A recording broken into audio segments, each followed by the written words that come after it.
my profound honor to address the United Nations General Assembly, 75 years after the end of World War II and the founding of the United Nations. We are once again engaged in a great global struggle. We have waged a fierce battle against the invisible enemy, the China virus, which has claimed countless lives in 188 countries. In the United States, we launched the most aggressive mobilization since the Second World War. We rapidly produced a record supply of ventilators, creating a surplus that allowed us to share them with friends and partners all around the globe. We pioneered life-saving treatments, reducing our fatality rate 85% since April. Thanks to our efforts, 3 vaccines are in the final stage of clinical trials. We are mass producing them in advance so they can be delivered immediately upon arrival. We will distribute a vaccine. We will defeat the virus. We will end the pandemic, and we will enter a new era of unprecedented prosperity, cooperation, and peace. As we pursue this bright future, we must hold accountable the nation which unleashed this plague onto the world, China. In the earliest days of the virus, China locked down travel domestically while allowing flights to leave China and infect the world. China condemned my travel ban on their country, even as they canceled domestic flights and locked citizens in their homes. The Chinese government and the World Health Organization, which is virtually controlled by China, falsely declared that there was no evidence of human-to-human transmission. Later, they falsely said people without symptoms would not spread the disease. The United Nations must hold China accountable for their actions. In addition, every year, China dumps millions and millions of tons of plastic and trash into the oceans, overfishes other countries' waters, destroys vast swaths of coral reef, and emits more toxic mercury into the atmosphere than any country anywhere in the world. China's carbon emissions are nearly twice what the U.S. has, and it's rising fast. By contrast, after I withdrew from the one-sided Paris Climate Accord, last year America reduced its carbon emissions by more than any country in the agreement. Those who attack America's exceptional environmental record while ignoring China's rampant pollution are not interested in the environment. They only want to punish America, and I will not stand for it. If the United Nations is to be an effective organization, it must focus on the real problems of the world.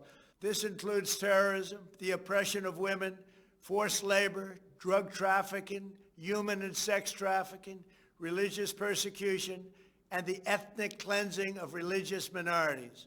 America will always be a leader in human rights. My administration is advancing religious liberty, opportunity for women, the decriminalization of homosexuality, combating human trafficking, and protecting unborn children.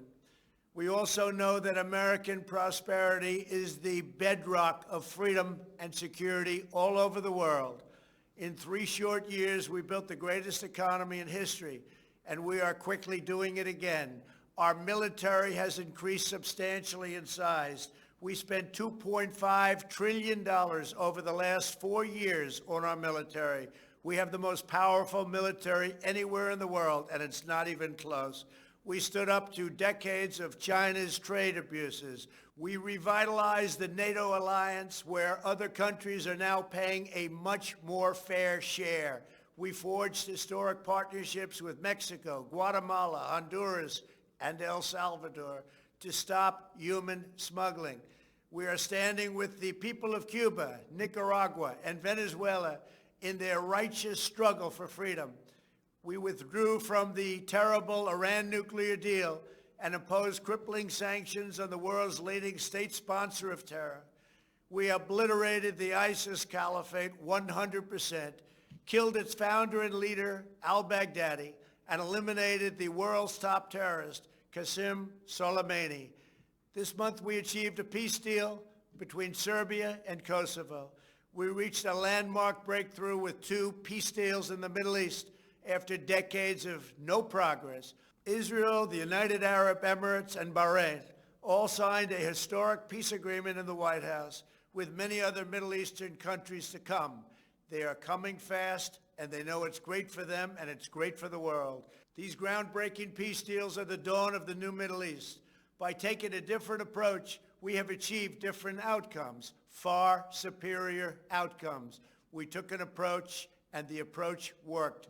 We intend to deliver more peace agreements shortly, and I have never been more optimistic for the future of the region. There is no blood in the sand. Those days are hopefully over. As we speak, the United States is also working to end the war in Afghanistan, and we are bringing our troops home.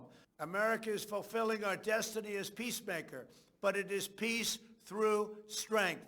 We are stronger now than ever before. Our weapons are at an advanced level like we've never had before, like, frankly, we've never even thought of having before. And I only pray to God that we never have to use them. For decades, the same tired voices proposed the same failed solutions, pursuing global ambitions at the expense of their own people. But only when you take care of your own citizens will you find a true basis for cooperation. As president, I have rejected the failed approaches of the past, and I am proudly putting America first, just as you should be putting your countries first. That's okay. That's what you should be doing. I am supremely confident that next year, when we gather in person, we will be in the midst of one of the greatest years in our history, and frankly, hopefully, in the history of the world. Thank you. God bless you all. God bless America. And God bless the United Nations.